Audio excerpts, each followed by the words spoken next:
Hey everybody, welcome back to Tech Odyssey. So I'm here with a very unique phone that has been asked for a lot. I've had a lot of people reached out and say, hey, are you going to review this? Can you review this? Please review this. All of the above. And I'm not going to keep you waiting. It's the Unihertz Titan. So what this is actually a Kickstarter phone. It started in July of last year. A lot of people know about it.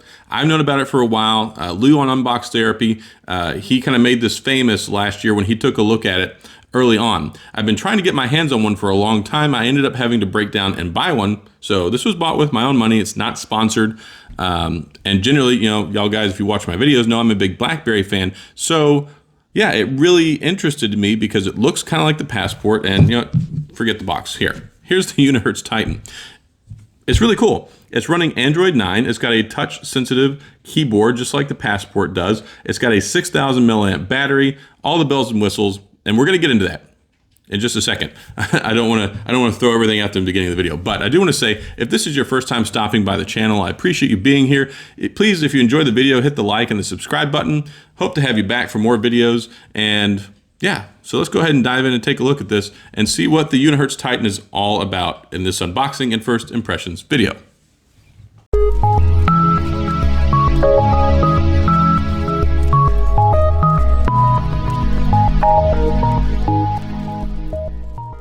All right, so here's what people want to see. If you're here to watch this video, you want to see this phone. So here it is.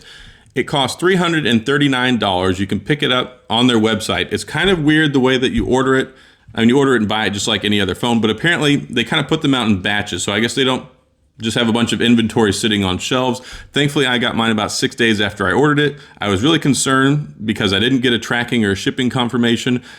I just got a receipt for my PayPal purchase, and I was a little concerned. I actually seriously considered canceling my order because I didn't know anything about it. So really interesting phone. I've been using it, you know, kind of for the last 2 days. I haven't put my SIM card in here yet. I've just been testing it out. Amazing, like I said, 6,000 milliamp battery. It's crazy. It's a rugged phone. So putting this next to my Passport. So I have the BlackBerry Passport SE, and a lot of people really wanted to see what these look like side by side. Here you have it.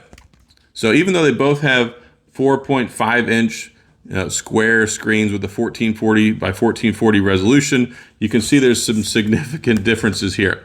But some things they did kind of copy, I think, from the BlackBerry mobile devices. It has this convenience key over here on the side that you can program for a long press, a double press, or a short press. So that's kind of neat. The capacitive touch keyboard is really kind of weird.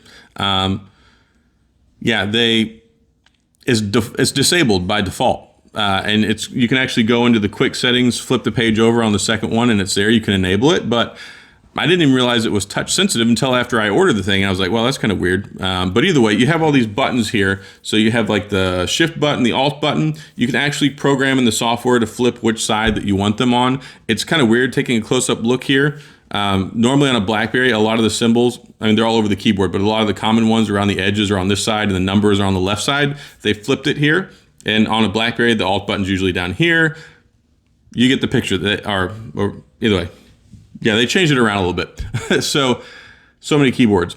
And I think that was kind of to avoid getting sued. BlackBerry kind of likes to do that when people infringe on their keyboard territory, even though they're not really using it. They've got their ball. They don't want people to take it. So a lot of people probably want to know if, look, we've got the BlackBerry Key 2 and the Key 2 LE. Quite frankly, they're coming up on being 2 years old. So people are wondering if this is a viable option. And I say yes, maybe. I don't want to say anything bad about it because I haven't really used it too much.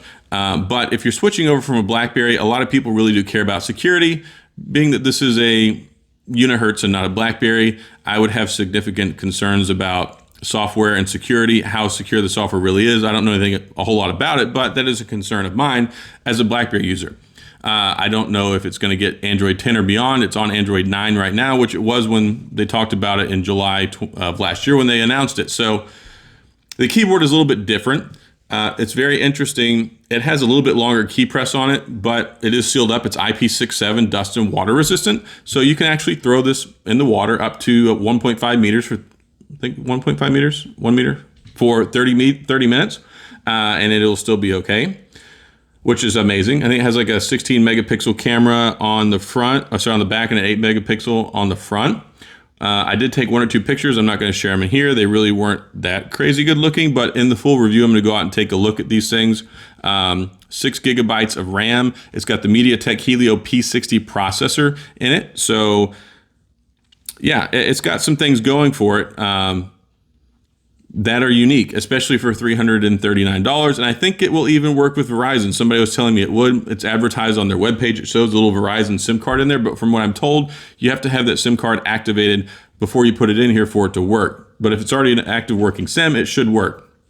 I'll be using it with T-Mobile. It's GSM unlocked. It's got this hardened rubberized back on it.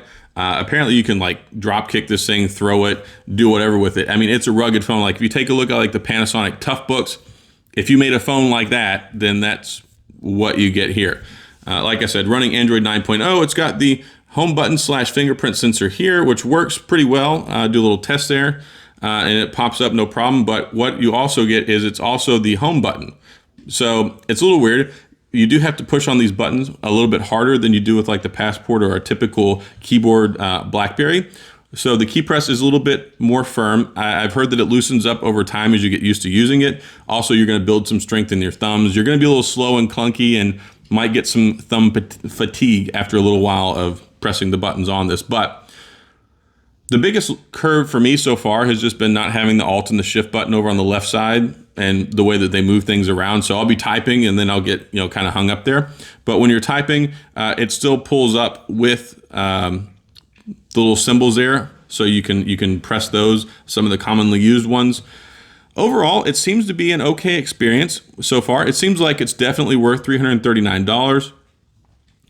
You can do pretty much anything you want with it other than delete apps off of the home screen, because if you install an app, you can delete it. But the ones that are pre-loaded on here, it will not let you delete them. I haven't checked to see if I could go force uninstall them in the settings, but just off the front screen here, you can't drag them and get rid of them, which is kind of annoying. But overall, basically, if you envision a Passport that bulked up and went to the gym for like 2 years after the Passport was made, and then put on some metal armor with some screws and some rubberized housing and USB-C, that's basically what you get here. I mean, you can definitely see where this phone came from, although it's a different company. But yeah, I mean, I'm going to use it some more and see how it works out over the next couple of weeks, make my full review, all of those good things. But from what it has on paper, my experience that I've had with it so far, other than like, maybe some security concerns and software update concerns, the fundamental hardware and what you get seems to be okay. So I don't have any really concerns that way. I've seen people do some commenting and saying that they really love it. So this could be a very viable option for people who are BlackBerry users looking for something else. It weighs like 2/3 of a pound. I don't know exactly how many grams. I was looking at something else online. It's like 2/3 of a pound. This thing has some serious heft to it. So I definitely wouldn't lay on your back in bed typing on this thing when you're tired, because you may have to make a trip to the emergency room if this hits you in the grill. So that would be a concern as well. But it's very well made, very sturdy, very rugged. The performance seems to be okay so far. It's got plenty of RAM, plenty of processing power. The LCD screen is a little weak. I would like a better quality screen. It's just casual observation there. A little on the white-ish side. It's not a whole lot of depth in color that it has to it, or color saturation. But at face value, it really seems to be decent. I'm surprised that a little Kickstarter did so good with putting this together. So not too much ranting and raving yet, but totally seems like it's worth the $339. And the experience, while, if you think about it, if you look back at like the BlackBerry 10 devices, and then you look at like a Classic and the Q10, and then what you got when you went to the Passport, a lot of people were a little turned off by the form factor, and also the 3 rows of keys instead of the 4 and all that good stuff, and the touch sensitive keyboard. And then people were kind of a little turned off when it came to like the BlackBerry mobile devices. It's kind of the same level of transitioning, I think. It's not identical. There is some learning, and especially if you're used to using a BlackBerry, there's a lot of reverse learning with the way that the keyboard is. But just like anything, you'll develop the muscle memory, and I think it'll be all right if it's something that you're interested in. But wait for the full review if you want more. I'm going to go way more in depth on that stuff. This was just a precursory thing, and yeah, there's not a whole lot inside the box. This is kind of a reverse unboxing experience. I'll go ahead and show off the video footage here. You can see that it comes with the power cable. It comes with the earbuds, which actually kind of look like AirPods. I was surprised by, or earpods, because it still has the wire. It does have the 3.5mm headphone jack on the phone. But overall, yeah, my initial impressions are positive.